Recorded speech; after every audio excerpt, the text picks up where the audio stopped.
Okay. Hi, welcome. I'm Jaymin, the Bereavement Manager for Faith Hospice. And this is Jen Gruppen. Hello. And we're just here to connect with you to talk about children and ways that they can cope through grief. So we're just going to bounce back and forth and go through some just really important keys to remember as children are grieving. One of the first things to just really think about is anybody that can love can grieve. So, whatever their age, I think sometimes we as parents or family members want to try to protect kids and think, oh, they're not old enough. These are too hard of topics to talk about with them. But if the child has loved someone, then they can grieve. And it's just really important to start out with educating them, being honest about what's going on as soon as possible, really. Of course, you as the adult needs time to process your emotions, but shortly after that, to bring the child into it and be very honest. Honesty is the key. We want to just be upfront and honest and not use, not tiptoe around. We want to say, your loved one is sick and your loved one is going to die. And when we really want to not just say sick, because then we don't want them to think that anytime someone gets a sickness or a flu or a cold that they could die. We want to say this is because of cancer. You want to explain why grandma's going to die or why grandpa's going to die, because they had cancer or because they had Alzheimer's, or you want to make sure you name it. And just be as honest as you can. Of course, age appropriate levels. You're going to say something a little differently to a 3-year-old than, of course, you're going to say to an older child, but still being as honest as you can. And then, of course, allow time for them to ask questions. And if they're asking a question, be honest. Don't try to skirt the truth. If they're asking the question, then they can handle the answer. And, sometimes we don't have all the answers. And so that's really okay also to say to kids, I don't know. I'm not really sure. Sometimes it's maybe something you can find out. Sometimes it's okay to just say there's some things we just don't always know. Right. Yeah, that's totally true. One thing, Jenny, I'm asked this quite often. Should children see their parents or family members grieve? Should they see them crying? I know a lot of parents have said to me, I just don't want them to see me upset. And I kind of have a different philosophy of that. I definitely think we need to be able to be raw and vulnerable in front of our kids. We want to model to them that it's okay to share how we feel. It's okay to cry. It's okay to say, I'm really frustrated. I'm really sad about this. I'm really mad, because we want to be able to help them name how they're feeling. And so we want to teach that and model that. Now, it's different. You don't necessarily want a younger child to see you completely hysterical on the floor for hours, but for them to see some raw grief is okay. For tears are okay. A kid's greatest needs are to feel safe and to feel loved. And sometimes through the death or loss of a loved one, they're going to feel some insecurity, and that creates some feelings of unsafe for them. So you want to continue as you're grieving to be able to name it and say, this is hard. I'm really sad, but we're going to be okay, and we're going to get through this, and you're going to be okay. Even if you're really, really sad right now, we're going to be okay. That creates just the safety and security that to remind them, even though mom's crying and mom's having a hard time right now, I'm okay. It's okay to cry when we're really sad and when we're grieving because so-and-so is going to die. So I think that's important too, because it's almost like giving the child permission that it's okay for them to cry too. And that tears are normal. Yes. Yep. And it's really good to model that and keep reinforcing that, to even try to ask them questions. And how does this make you feel? What are you scared about? What do you want to know? What questions do you have? Keep trying to get them talking. Sometimes they're going to avoid, sometimes they're going to want to distract, but try to let them distract for a little bit and then circle back around and re-ask the question, or try to do it in a way that you're engaging in a fun behavior with them. Maybe you're playing, maybe you're coloring, and try to get them talking as they're doing an activity alongside of them. That can sometimes help foster good communication. So after you've kind of laid the groundwork with your child that there's going to be a loss or a death, you, again, age appropriate. It's going to be a little different what you ask a 5-year-old versus what you ask an 8 or 9-year-old. And I guess I'll jump to that a minute. Below the age of 5, children do not view death as permanent. They might know the person is gone, but they're not going to have the same type of understanding of the long term effects of death. So that's really, really normal that they might be crying 1 minute and laughing the next. They don't have the same permanency understanding that an 8 or 9 or 10-year-old is going to have, or a teenager or an adult. So you really have to go with definitely know their age group. But as you explain to them that someone's going to die, then you want to really ask them, is there anything that they want to do with this person, their loved person? Is there anything they want to say to them? Is there any fun activity they want to do? To just try, if possible, to make some of those wishes happen. If there's, I want to watch a special movie with grandma, or I want to bake cookies with her one more time, or I want to, could be going on an outing or a fishing trip, to really ask them if there's anything important or special they want to accomplish.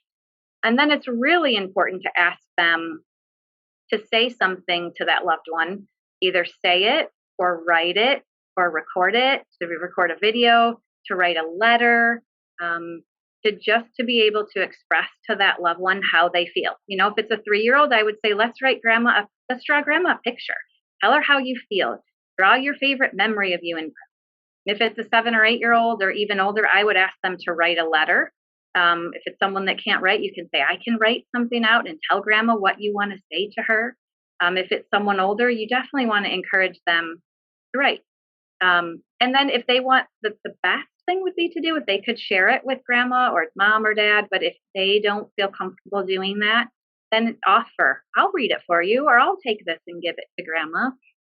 I've even seen some kids that draw pictures and end up putting it in the casket with grandma and grandpa, or a mother or father. That can just be a drawing. Coloring is a really, really important tool to help kids to express how they feel. I love that. Yeah, I think that's wonderful. It's a neat thing to do to get conversation Yeah. going.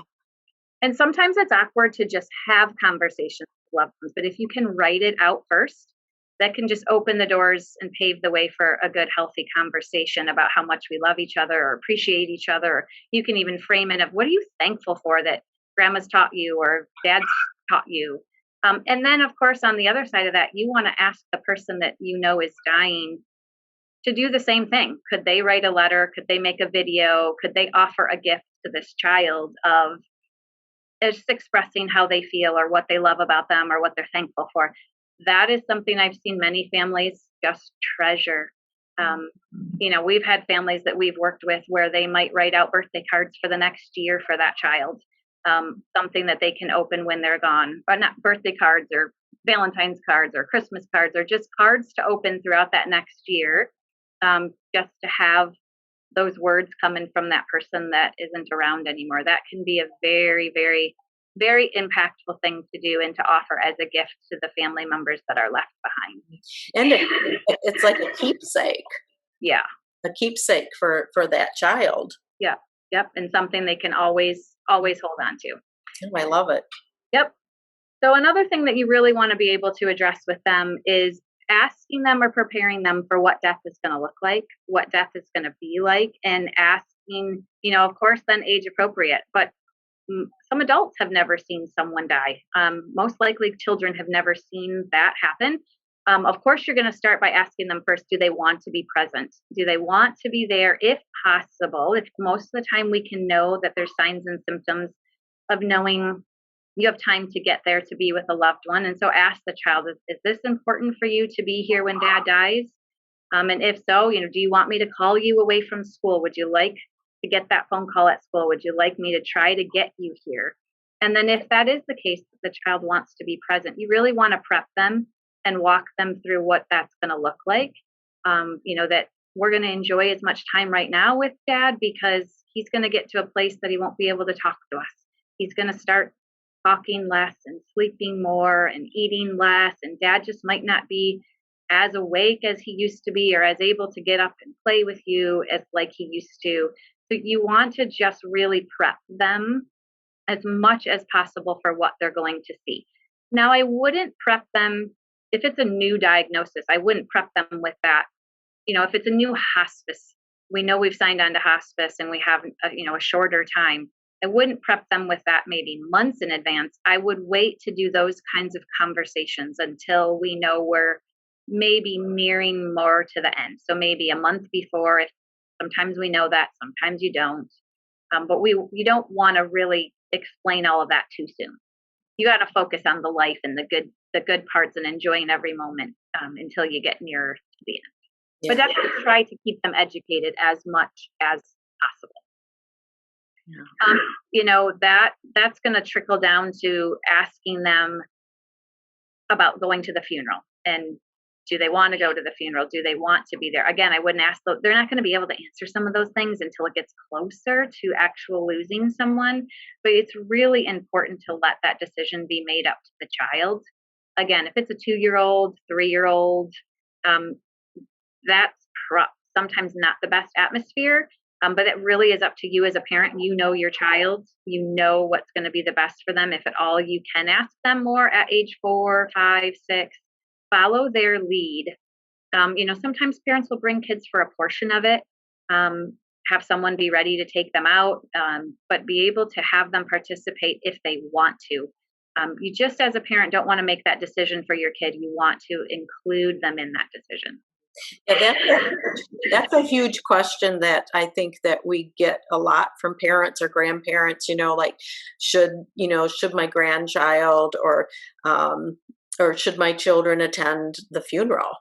I mean, that's like huge. Right. And a lot of times we just want to protect our kids from hard things. We don't want that to be something they have to experience, but they might need that for their closure. They might need to see a casket, whether it's an open casket or a closed casket. That closure can be very helpful. Otherwise, one day grandma's here and the next day grandma's gone. So closure, kids are usually pretty resilient in grief. They tend to handle things sometimes better than the adults do because they're just seeing what's in front of them. They're not looking at the long-term ramifications like we are. Yeah, so, I agree. Let's see what else. So I'm going to go back to modeling, just really modeling feelings, talking about how you feel, asking the child. I do a lot of little games with kids to try to, I call it tapping into their grief. We want to, as adults, as parents and grandparents, we want to be able to keep talking. Sometimes it's just easy. It's the elephant in the room and nobody's really talking about what's about to happen or what has just happened. And because maybe we're afraid I'm going to make them cry. They seem to be having a good day and I don't want to bring it up. It's really important to be intentional with talking about grief. And so I at least say for families once a week, at least, you should provide opportunity to kind of tap into what they might be feeling.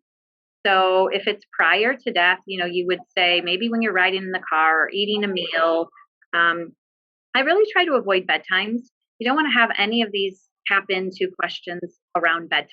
We want to stop talking as much as possible about grief and sadness, an hour at least before bed, because nighttime, we know we're tired, it's dark. That can be a really overwhelming time for kids. So we want to be intentional with our grief talk earlier in the day. So, when you're riding in the car, when you're finishing dinner, to just tap into that and say, what's the hardest thing for you right now? What are you the most scared about right now? And if it's after the death, it's what are you missing the most about grandma? What's your favorite memory of grandma or dad? And ask everybody to go around the room and answer the same question. It's not just for the kids. You want to model as a parent and as a good adult in their life that you also are missing that person and you can share and you can cry as you share and that tears are okay. That just providing space to tap into what they're feeling is a very important thing to do. So, grief is going to be really different from child to child. So you really have to take your child into consideration.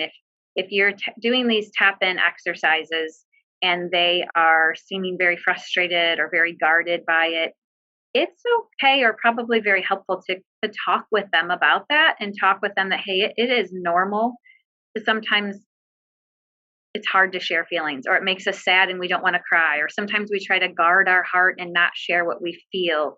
Maybe it makes us uncomfortable.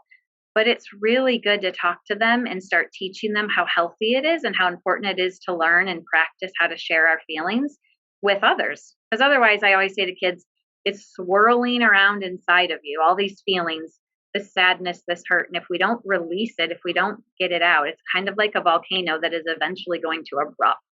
So we want to teach kids how and model how to start naming how they feel. So a few of the ways, I'm going to give you some grief activities that I use and how to further tap into what they feel. So a couple of those tap in questions might be, ask them what their favorite memory of that person is. Ask them what they're missing the most about that person, or what's the hardest thing about losing their person. Ask them what they would want to say to that person right now. If grandma was right here, what would you say to her today? What would you tell her about your life? What would you tell her? What would you want to say to her? This next one is one that I use not just with kids, but I use it with adults too. It's really important to ask them, what do you think grandma would say to you right now? What advice would she give you? Or what do you think grandma would want you to know? And sometimes kids will stop and think and they'll say, I bet she'd say she loves me. I bet she would say that she misses me, or I bet she'd tell me I'm going to be okay. And I encourage them to write that down. Write down the things that you think your loved one would say to you. And those, we think all the time that we're going to remember all of those things for years and years to come. But sometimes those memories and those phrases that our loved ones would say to us start to fade. And so I really encourage family members to buy each person in their family a journal and use that journal in the very beginning to write down some of what are some of the favorite phrases that grandma always said or dad always told you, just so we have them written down. And then another activity that I use with the journaling is just a great tool. Like I was talking about, all those feelings that swirl around. We want to try to name those and we want to try to get them out so they're not just swirling.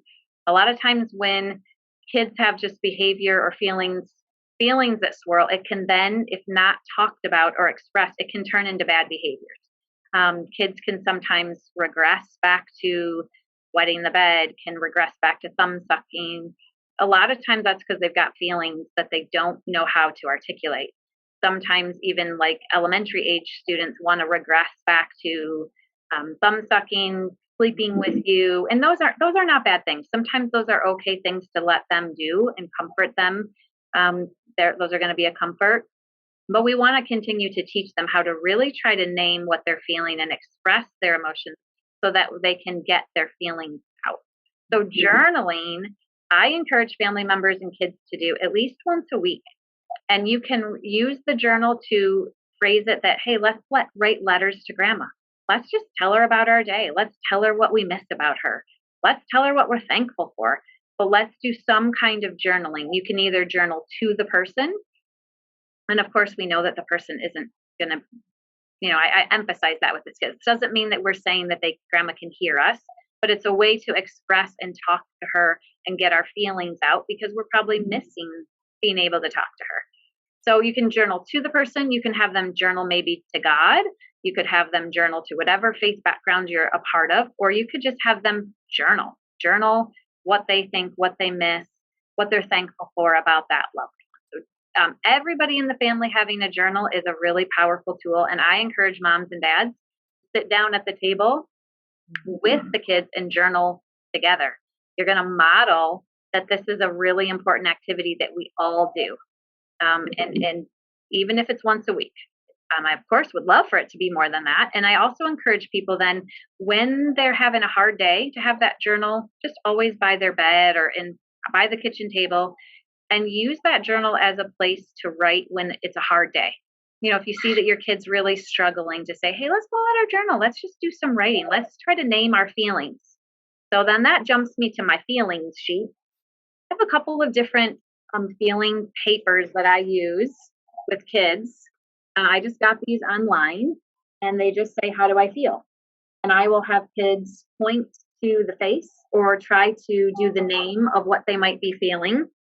I have another one that just gives a lot of words. This is more for some older kids where they can see the words that I feel sad, I feel scared, I feel tense, I feel terrified, I feel disgusted, I feel nervous, I feel hurtful. You want to help and teach them how to put names to their feelings other than to just say, "I'm sad, I'm mad." Let's go a little deeper. "I'm disappointed grandma isn't here.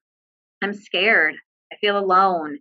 We want to really try to get them to name on a deeper level, start identifying what feelings are and practicing to name them. And you can model that really well as an adult in their life, that if it's just a hard day for you to just say, "I'm feeling sad today too. I'm really feeling lonely and I miss grandma today."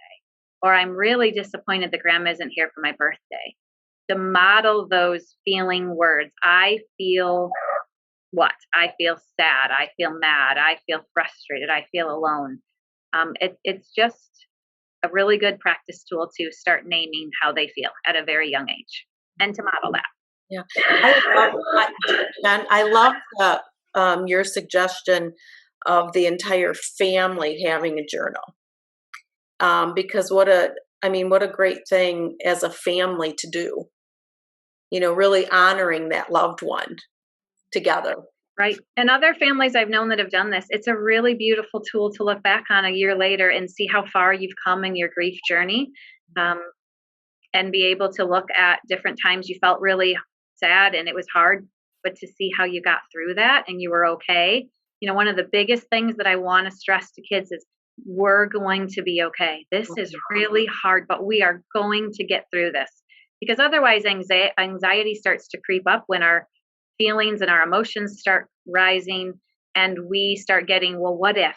And this hurts and this is so hard. But something that diffuses that is when we can speak out loud and say to our kids and even say to ourselves, "I'm going to be okay. I know I'm going to get through this." I also often counsel from a spiritual background. And so if I'm really struggling with something, I'm going to teach my kids a verse.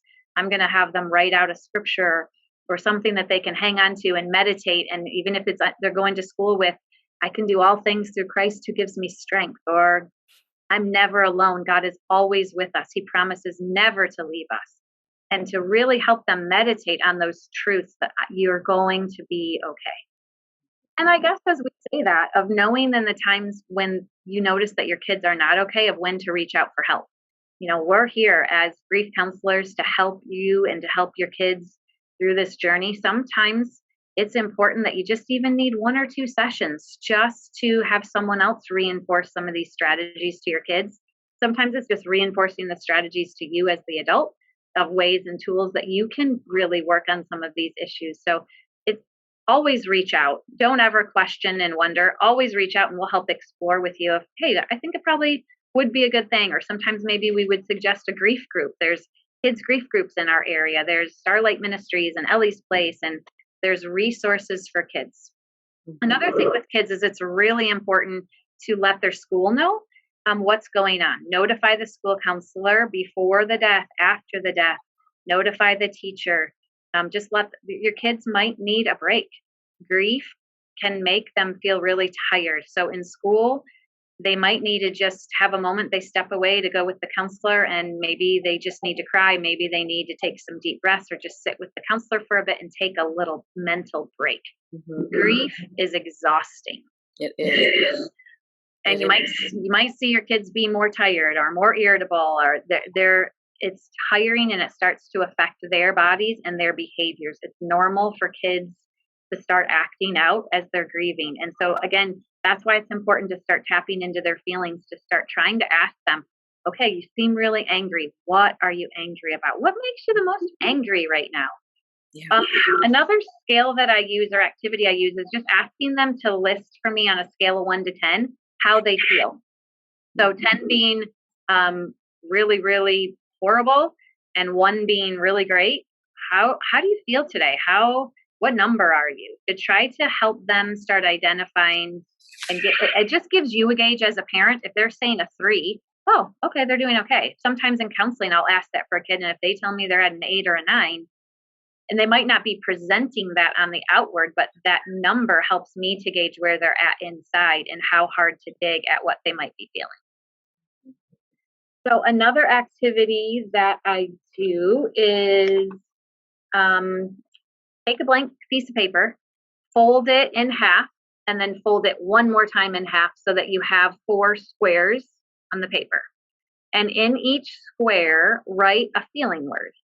So this can be used for little kids or for older kids. And so I might write sad in a square, happy in a square, scared.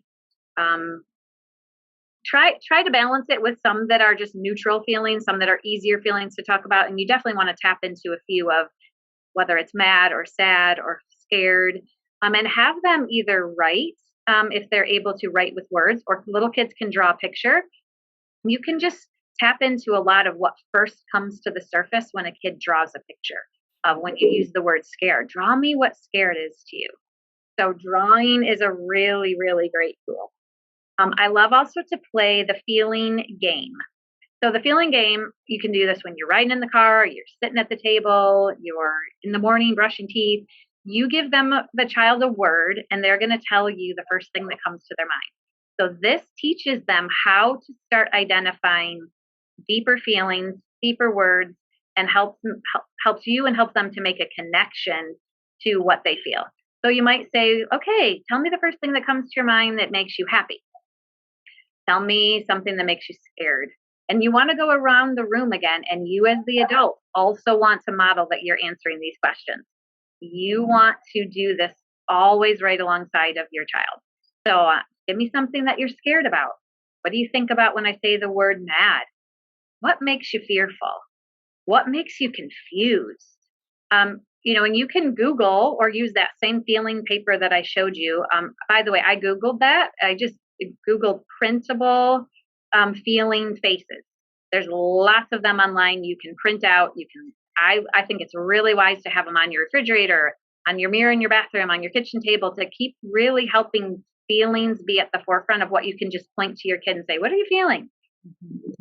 So you do want to always model doing the same thing with that little game. So as a mom, you share what scares you, what confuses you, or as a dad. Kids love that game. My kids, we do that often, and I have teenagers, so it's just a great way to tap into what kids are feeling.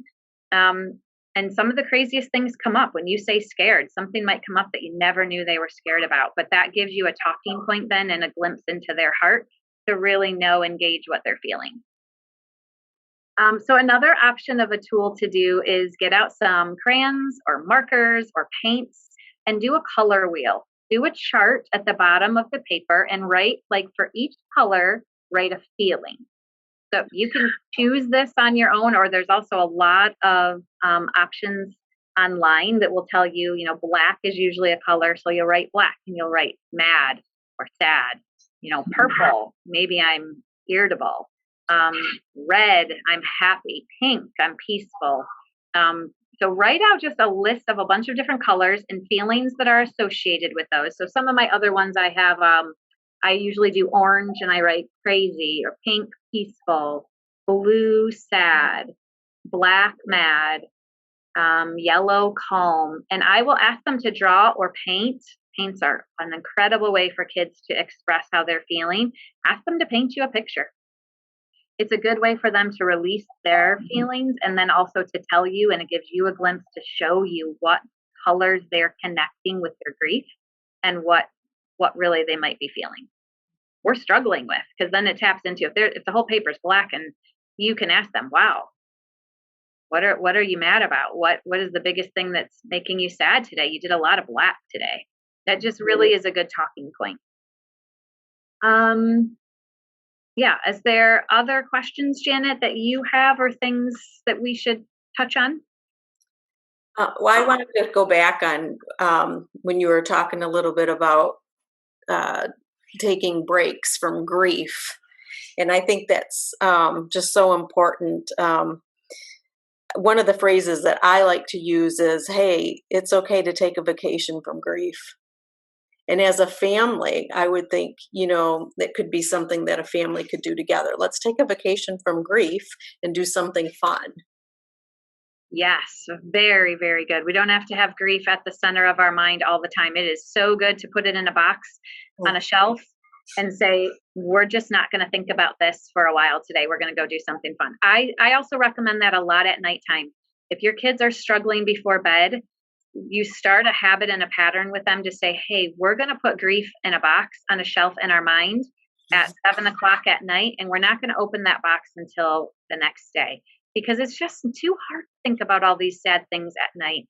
And Mhm. so instead, I encourage kids to, or parents to say, let's think about some positive things at night instead of grief. So, what's your favorite, most peaceful place to think about, or your favorite place to go? And let's look at pictures of that, or let's talk about that, or let's sing songs about that. Let's try to distract kids' brains and even your adult brains.